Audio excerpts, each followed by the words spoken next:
Laura from Gone to the Dogs. I'm one of our trainers here. And today I want to show you a behavior that's known as middle and how we train that. And I'm going to use my dog Maggie. She doesn't really know this. I might have tried it with her just a little bit, but I'm going to show you how I work it.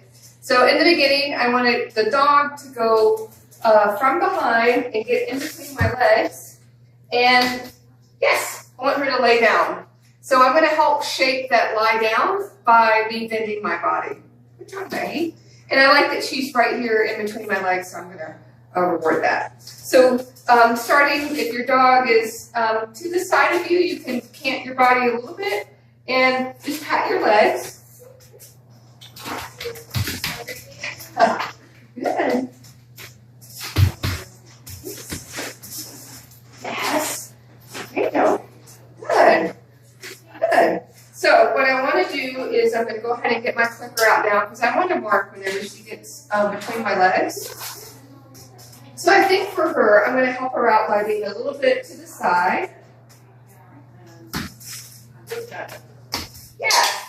So with my body pressure, it's kind of helping her lie down. This is the end position that I want, is the dog lying in a down between your legs. So we want to train this a little bit at a time with the angle of our body to our dog. So before she was kind of over there, so I'm going to try here. Yeah, and so she's getting the idea of lying down because I'm applying so much pressure. Good. And then I'm going to move and we'll just try that again. Good. Okay, so now we want to try to start going to the next phase of this. Earlier we were using a treat to help lure the dog, and we were using a lot of body pressure and bending down. Now I want to stop with doing that so much, so I'm going to put the treat away, and I'm just going to pat with my hand for her to come around. And then I also just want to do easy angles for her. So I'm going to get her to come back here behind me. Good. And so I reduced the amount of pressure that I had that time. Let me show you that again. I have no treats in my hand.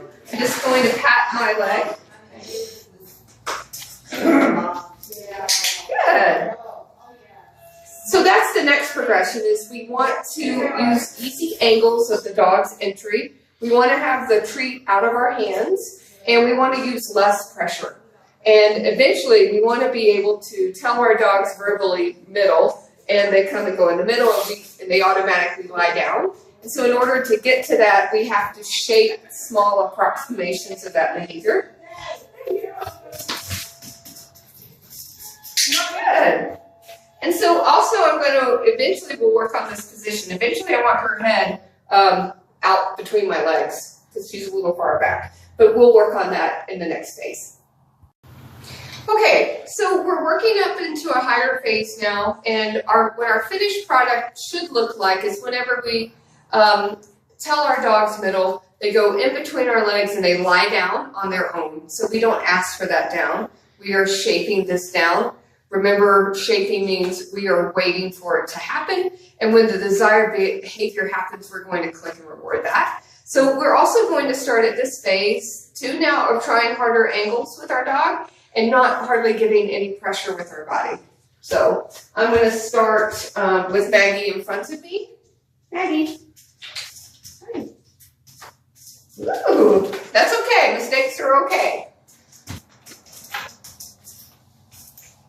Yeah, good girl. Good girl. Really good. Really good. So we'll try that again with a harder entry.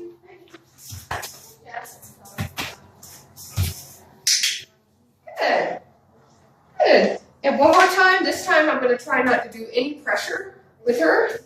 Maggie.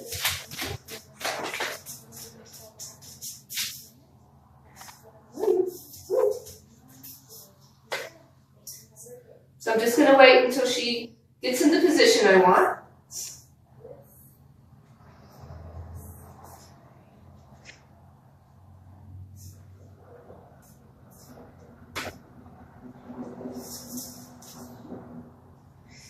Oh well, so I'm going to try again. It didn't happen, so I'm just going to let her try again.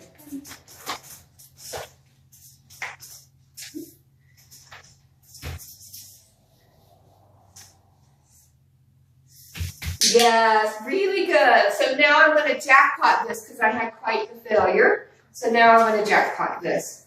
And I am moving just with these phases. I'm moving a little too fast for her because I'm just trying to show you what the different phases look. And I'm going to bring out another dog now that has more finish down so you can see what we're like at the true end phasing for this behavior. So let's talk about verbals. When should you use a verbal with this? You should name this whatever you like. I call it middle. But you should name it once the dog understands the physicality of how to do this. When you are patting back with your hand, the dog comes and walks all the way around and goes between your legs. So let's start this. I want to show now what it should look like finished for your dogs. Hey, Cam. Hey, Cam. Middle. Good boy. Good boy. So he walked from pretty far away, and he came and he lay down on his own between my legs. I didn't have any, I did not bend over or anything like that, but this is what the finished product looks like. And then what you can do is leave the dog here, wait, break. Yeah. And so you can use it as a holding position, as a stay of a good obedient position where you have control over your dog. So I really like dogs being able to come into my middle. Cam, middle. Middle. Middle. Yeah, good boy. So that they're right here. Wait. Okay, well, let's start over. Wait. Very good. Okay, so that's what we're looking for in the final phase of what middle should look like. And so you're going to have to make a transition before doing so much patting of your leg till you get on your verbal. Still with Cam, I have to do a little patting of my leg, of interpreting middle for him. Let's say middle. Good. And now he's really starting to learn it on a complete verbal.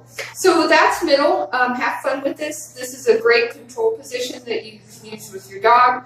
You can tell them wait or stay, and then you can move out ahead of them and release them off of their stays. Or you can keep them in this. You're out walking on the trail, and you need for your dog to be in position. Middle. Is that we have our dogs come and lay down in between our legs while people walk by us on the trail while our dog's in a control position. So have fun with that. Thanks for watching.